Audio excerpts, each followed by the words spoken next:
Talbert, Norman, or Ezekiel Talbert. I am the son of A.B. Talbert, Adolphus Benedict Talbert, which was the former House of Representatives here in Liberia, and the son of President Talbert. All right, let's talk about today's events. Okay, so today's event at Center Street Cemetery was to commemorate and honor the 13 cabinet members who got killed on the polls after the April 12th coup. And many of the family members for the last 44 years all gather at Center Street Cemetery, and we have a memorial service in honor of President Talbert and his cabinet members. How did you feel sitting there today and those names are being called?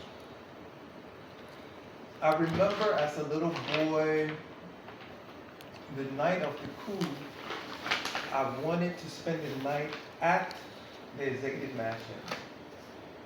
And I remember fighting the driver because Mom Christine told the driver, go grab Ezekiel and put it in the car. And I was like, no, I want to spend the night, But as fate would have it, the same night that I wanted to spend the night was the night the coup happened. So I was fortunate not to be there. Let's talk briefly about what that event did to the country and also what it did to your family. Okay, so President Talbert was a statesman. He was the chairman of the OAU. He was the president of the Baptist World Alliance.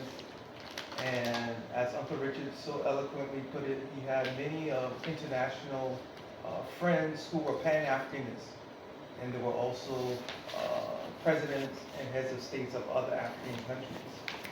And losing someone of his intelligentsia and his leadership hurt Liberia, including the Pan-African movement, because he was chairman of the OAU at the time. And Liberia in 1979, 1979 or 1978, hosted the OAU conference here in Liberia. And in 1979, the first time we ever had a president of America come to Liberia and help galvanize patriotism and support for President Talbert's policies. So some say that President Carter's visit, or the fact that Talbert made him come here, meant it contributed to his situation as well, thinking that he didn't want to come here. He was trying to sneak into Africa and go back. The fact that Talbert made him, and this is all according to Joma Fliberster's article. I think that my grandfather was trying to be very diplomatic and at the same time put Liberia on a different trajectory than his predecessors, and help Liberia in terms of becoming more self-sufficient, self-reliant, and independent without trying to ruffle too much international feathers or put us in a predicament that we couldn't handle. Can I give you a list to read off all the names of the people that were buried at that place today? It's on the program, right? Can you give? Yeah. I just want him to run down that list.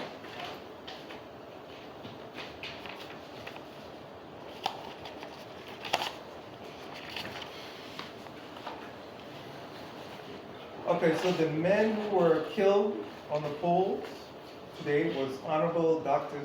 Cyril A. Bright, Honorable Joseph J.F. Chesson Sr., Honorable C. Cecil Dennis Jr., Honorable Richard A. Henry Sr., Honorable Charles D.B. King, Honorable D. Franklin Neal Sr., Honorable P. Clarence Parker III, Honorable James T. Phillips Jr., Honorable James A. Peer, Honorable John W. F. Sherman, Honorable Frank J. Stewart Sr., Honorable Frank E. Tolbert Sr., Honorable E. Reginald Townsend.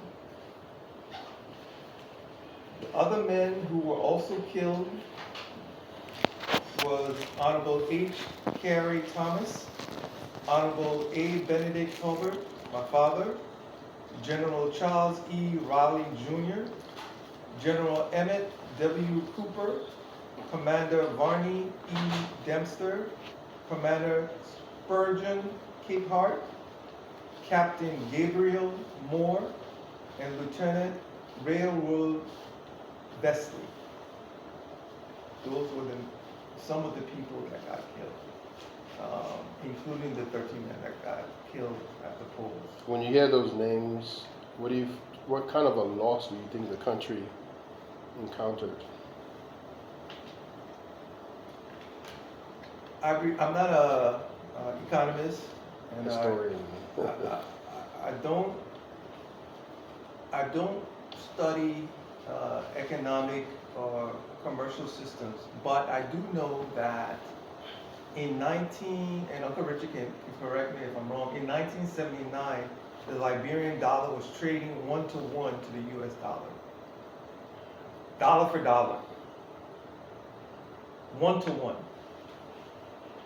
Right now, as I'm sitting here, the Liberian dollar to one US dollar is 193 Liberian dollar to one United States dollar. So, the level of inflation, that have gone up has pretty much made living in Liberia very challenging, especially for the youth of Liberia. And if the youth of Liberia will have a brighter future, then we definitely have to begin to look at microeconomics and find a new strategy in which we can strengthen the Liberian dollar. Okay, last question for you. Describe the pain of growing up without your father.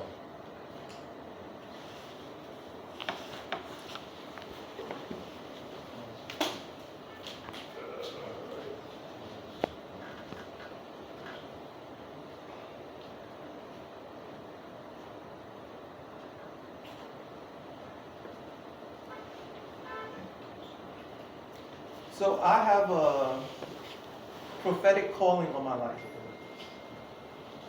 Some would say is rather highly spiritual.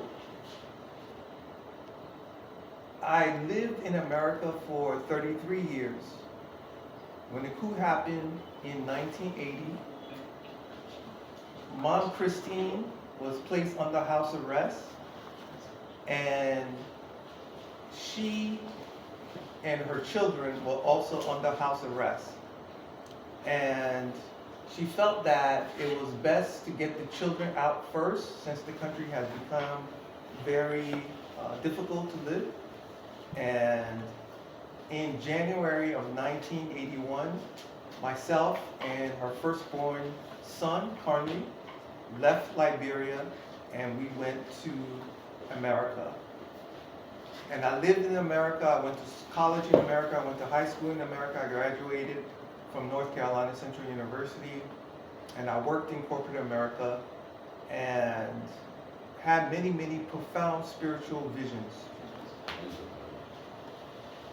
And there was a time that the Spirit was saying, Ezekiel, it's time for you to come back home.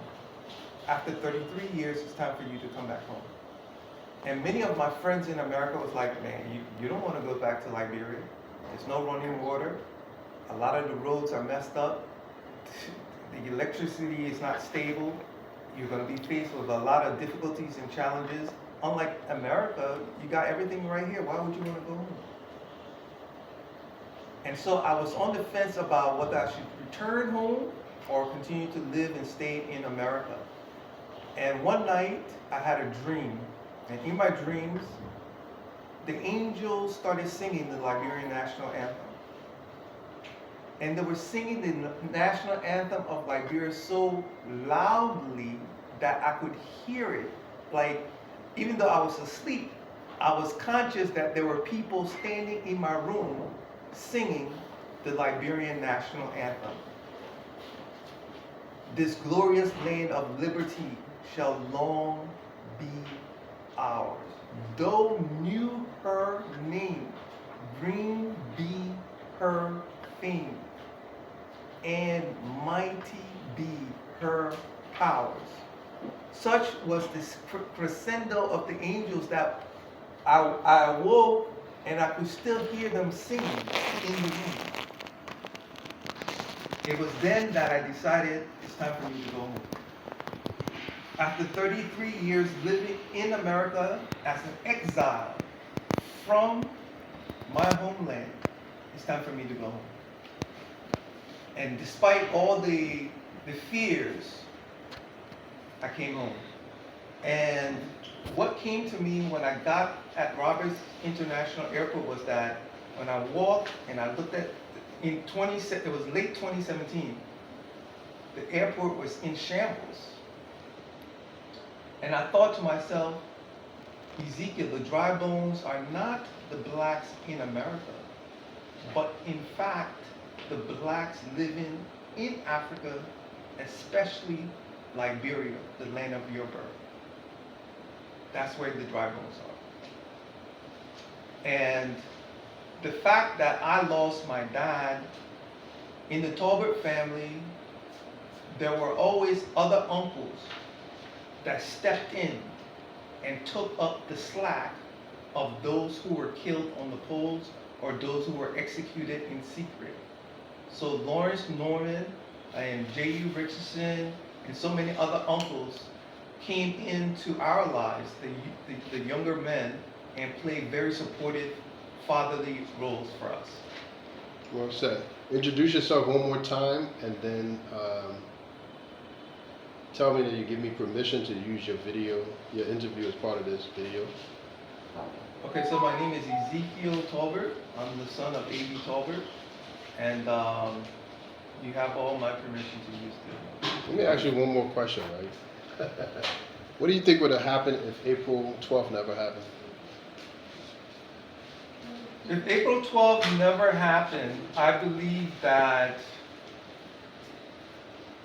Liberia would be the apple of West Africa and the champion spearheading Pan-Africanism and African unity. And that the blacks in America would have, rather than going to Ghana in a year of return, they would have came to Liberia at least, I say anywhere between 1985 and 1985 and 1990 would have been a serious repatriation movement of blacks in America coming to West Africa. Well said. Real quick. Let's go. Get ready for Ernie Bruce. Thank you. Let's see, 15 minutes.